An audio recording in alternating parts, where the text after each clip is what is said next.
In today's video, I'm going to teach you how to get a Figma Access Token. First, log into your Figma account on the Figma website. Make sure you are using the right user account because tokens are tied to a single user. If Figma is already open, a quick refresh ensures your session is up to date. Next, open your account menu in the upper right corner and choose Settings.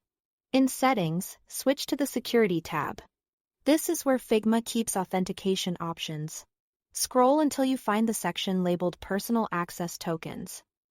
That's the control panel for creating tokens that outside tools can use with the permissions you select. In the Personal Access Tokens section, click Generate New Token. A small form appears so you can define the token's details. Give the token a clear, non-sensitive name that reminds you what it's for, such as the integration or project that will use it. Then choose the scopes. Scopes define exactly what the token is allowed to do in your account. Select only what's necessary. The principle of least privilege reduces risk and keeps your data safer. If a tool only needs to read files, don't grant edit or admin capabilities. Each scope includes a short description.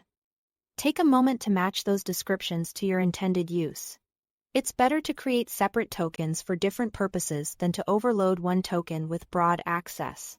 When you are satisfied with the name and scopes, click Generate Token. Figma now displays the token once. Copy it immediately and store it securely. Because you won't be able to view it again, a reputable password manager or encrypted notes app works well. Avoid pasting it into chats, emails, documents, or code repositories. Treat it like a password. If you lose it, you can't recover the same value. So simply come back to this page and create a new token.